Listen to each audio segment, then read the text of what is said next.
alors? On est nuls.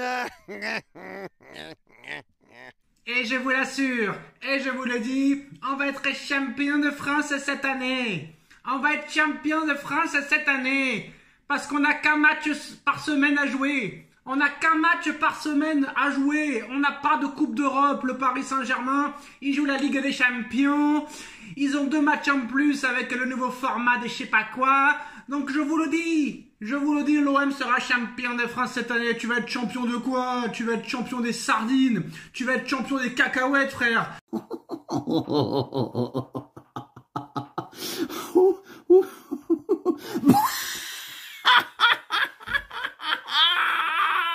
C'est toujours la même fin à cette histoire. On peut tous dire en avant-match, bon entraîneur qui arrive, super mercato, le début de saison est réussi. Oh là là, il va leur donner des principes de jeu, du caractère. 7e minute de jeu, João Neves. Ils peuvent chialer sur le carton rouge, machin chouette. Le tournant pour moi, c'est surtout ce 2-0 offert par 2 Argentins, Balerdi et Rulli, qui viennent du même pays, qui parlent la même langue et qui sont incapables de communiquer. Il y a quelques années, quand on leur met 4-0 en une mi-temps au Parc des Princes, on avait un numéro 9. Mauro Icardi, qui avait dit à Bouba Camara « laisse pour ensuite marquer ». Rappelez-vous ce petit coup de génie. Marseille, c'est de l'eau.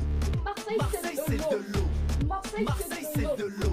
Marseille, c'est de l'eau. Magnifique victoire du Paris Saint-Germain dans ce Classico. Alors, je peux pas vous dire 3-0 ou pas, parce que pour tout vous dire, là, il reste exactement 10 minutes de jeu. Mais bon, c'est bon, le match, il est plié, on va pas se mentir. Victoire 3-0 du PSG au Vélodrome dans notre stade d'entraînement. Je vous l'avais dit les gars, je vous l'avais dit que j'étais serein, que j'avais pas peur de cette équipe de l'Olympique de Marseille et que cette équipe du PSG était sous-estimée. On nous a sous-estimés parce qu'on nous a réclamé, on va voir ce que va faire le PSG sans Star, sans Messi, sans Neymar, sans Mbappé. Vous êtes nuls, on va vous laver 3-0 dans vos dents. Pas de star là, il n'y avait pas de star. 3-0 dans vos dents. 3-0. Le score magnifique. On aurait pu faire mieux en deuxième mi-temps, mais le score magnifique. Reste à la bonne mère, va pêcher et laisse-nous tranquilles. Et laisse-nous jouer au football. Victoire 3-0 du Paris Saint-Germain ce soir. Encore un cassage de cul pour la 13e année d'affilée. Au Vélodrome, Marseille ne remporte pas le Classico. Ça fait 13 ans que vous n'avez pas gagné contre Paris au Vélodrome. Tu te rends compte que si tu as un enfant de 13 ans qui est supporter de Marseille, le pauvre enfant est traumatisé. Le pauvre enfant n'a pas connu la victoire au Vélodrome en championnat. Pauvre enfant, pauvre gosse, et encore 3-0, je suis déçu. Je vais vous dire la vérité, je suis très déçu parce que normalement, vu la physionomie du match, ça aurait dû finir à 10 ou 15-0. Je suis mort. Eh les amis, je suis mort. Eh les gars, et chaque année c'est la même. Chaque année c'est la même chanson. Chaque année les mecs ils jouent le titre en début de saison. Et ensuite, quelques temps plus tard, ils jouent le pitre. On passe de on joue le titre à on joue le pitre. Hein? Qu'est-ce que j'ai pas entendu, moi? Vous allez voir cette année, il y avait plein de Marseillais, ils venaient, ils laissaient des commentaires, vous êtes pas prêts, vous allez voir dimanche, le même cirque. Et quand moi je leur disais, les gars, attention, attention, parce que nous, si on vous en met une, là, on va bien vous chambrer. Mais ils étaient sûrs d'eux, tu vois. Ils ont jamais retenu les leçons. Oh les mecs, ça fait 13 piges. Ça fait 13 piges, ils ont pas battu le PSG au Vélodrome en Ligue 1. Et ils étaient là, sûrs d'eux. Ouais, dimanche, vous allez voir, dimanche, tu vas voir, mon billet, ceci est pas un couffin. Aujourd'hui, on n'a même pas de numéro 9. Balerdi, il a personne pour le gêner parce que Luis Enrique a le culot de se présenter au Vélodrome et de gagner par 3 buts d'écart avec le tireur de pigeons par excellence, Ousmane Dembélé, en faux neuf. Alors là, c'est exceptionnel. Bon, blague à part, la deuxième mi-temps est un peu plus chiante et nous a ramené à nos problèmes de finition parce qu'il y a des actions.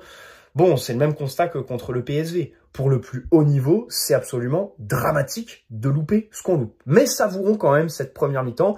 J'aimerais aussi saluer DAZN, qu'on a défoncé dans l'avant-match hier.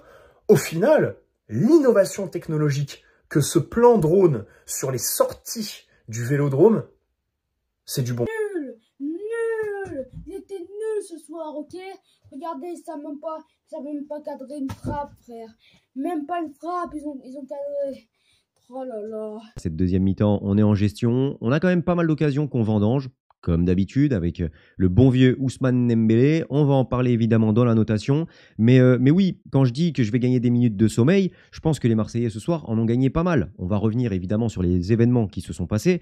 Mais ce soir, Marseille, ça rime avec sommeil. Parce que honnêtement, même avant le rouge, j'ai rarement vu, honnêtement, on parlait justement d'un OM qui, et moi-même je le reconnaissais hein, en live juste avant le match, j'étais pas forcément serein, je voyais un match nul parce que cet OM, je le vois quand même assez costaud, même si j'ai déjà dit plusieurs fois que les résultats, je regarde à chaque fois hein, au cas où, même si les résultats cette saison sont parfois trompeurs, notamment cette victoire face à l'OL, même d'autres victoires où l'OM, je l'avais dit, était très efficace par rapport à la production, que ce soit avec ballon ou bien dans la finition, l'OM était très efficace et du coup, il y avait certains résultats, certaines victoires qui étaient un petit peu trompe-l'œil par rapport au contenu que produit vraiment cette équipe. Et maintenant les gars, moi je vais vous le dire, vous allez commencer à respecter le PSG. Respectez le PSG, parce que beaucoup, j'ai entendu dire oui le PSG est devenu nul, oui le PSG est devenu mauvais, oui Greenwood supérieur à Barcola, oui le milieu de terrain de l'OM supérieur au milieu de terrain du PSG, mais vous allumez vos télés ou quoi? Vous allumez vos télés parce que le PSG a été sous-estimé. Vous croyez que comme il n'y a plus de stars, le PSG est devenu nul? Non, c'est juste que le PSG a un manque d'efficacité criant en Ligue des Champions. Maintenant, je vous conseille juste d'allumer vos télés et de vous rendre compte que le jeu du PSG est bon, qu'il y a des choses qui vont bien, qu'on est l'une des équipes qui arrive le plus en Europe à se créer des occasions, qu'on est une équipe qui arrive à jouer ensemble, qu'on voit du collectif, qu'on voit un pressing prendre forme, qu'on voit une équipe qui commence à comprendre comment le coach veut jouer. Il y a des bonnes choses, il y a des choses qui ne vont pas, certes, dans la surface adverse, comme dans notre surface à nous, défensivement, il y a des choses qui ne vont pas. Mais de là à dire que le PSG est nul, tout ça c'est faux. Il y a tous les coachs qui nous affrontent, qui disent que le PSG est meilleur que les saisons passées, mais il y en a qui veulent nous faire croire que le PSG est devenu nul, etc. Tout n'est pas parfait. Mais franchement, si les Marseillais osent dire, s'ils ont le culot de dire que c'est à cause du carton rouge qu'ils en ont pris 3, c'est que c'est vraiment...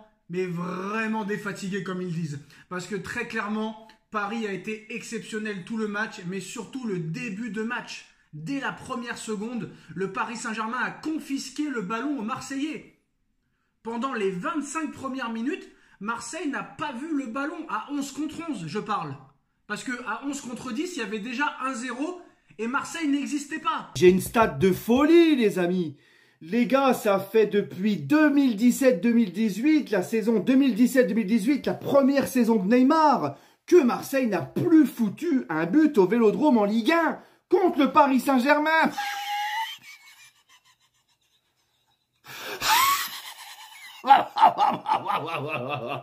Ah, c'est énorme. Bah oui, 2018-2019, 2-0 pour le PSG. 2020-2021, 2-0 pour le PSG. 2019-2020, il n'y avait pas eu à cause du Covid. Allez, on peut quand même le préciser, tu vois, mais ça n'aurait rien changé. 2021-2022, 0-0. 2022-2023, 3-0 le PSG. Et 2023-2024, 2-0 le PSG. Et ce soir 3-0 pour le Paris Saint-Germain. Bon, je me suis régalé. Alors, ils nous ont annoncé 3 comiques, 3 humoristes sur le bord du terrain dans leur super dispositif. Au final, ils en ont rajouté 11 carrément sur la pelouse. Ça, c'était encore plus grandiose, franchement exceptionnel. Le début de match est absolument fantastique avec cette belle remontée de Warren. Barcola, comme par hasard, qui a enfin un latéral qui dédouble et ça donne quelque chose. J'ai envie de dire aussi, dès que Nuno Mendes monte, ça donne quelque chose. Là, c'est ce but de João Neves. Ce petit a tout compris. Et João Neves qui a mis la clim.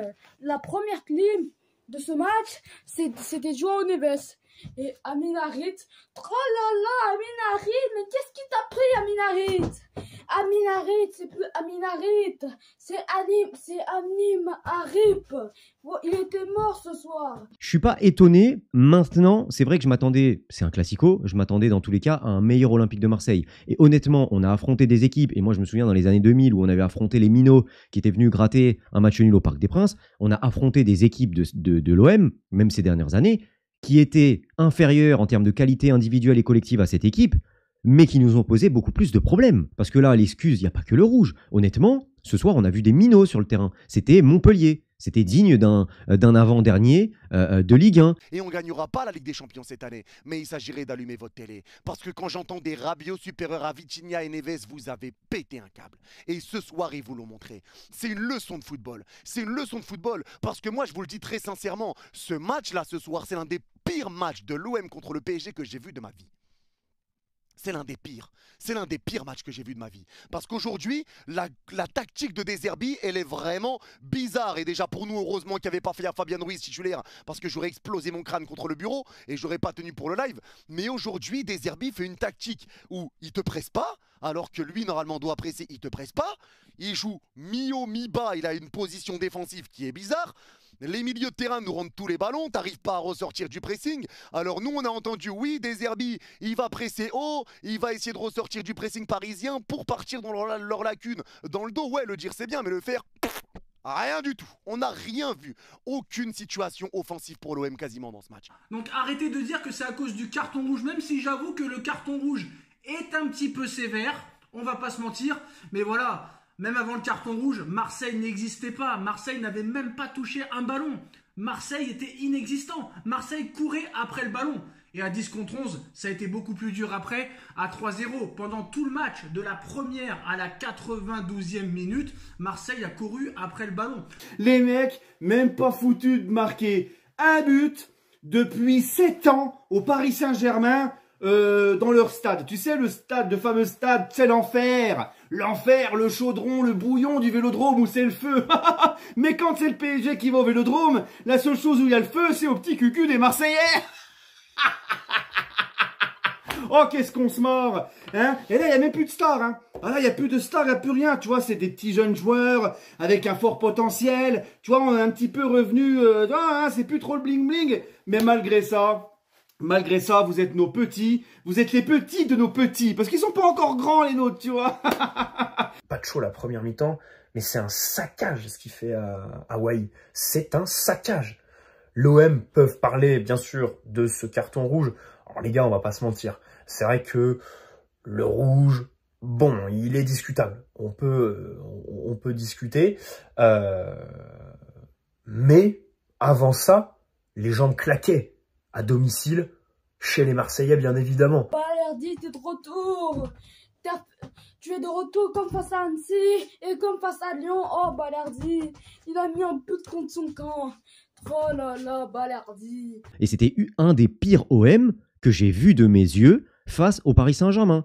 On n'a jamais été inquiété. Et on va évidemment revenir sur le rouge, parce que je vais vous donner mon avis et ça a eu des incidences, c'est sûr. Mais sincèrement, les 20-25 premières minutes avant ce rouge, ce qu'on a vu de l'OM, c'était pas l'OM. C'est pas un OM qui joue un classico à domicile devant son public. On remet les choses au clair, on remet les choses à leur place, on refait comprendre ce qu'est la vraie vie à ceux qui ne voulaient pas la comprendre et à ceux qui nous sous-estimaient, parce que je sais que beaucoup nous sous-estimaient, mais en tout cas, la victoire est là, dans ce Vélodrome, chez nous, dans notre stade d'entraînement.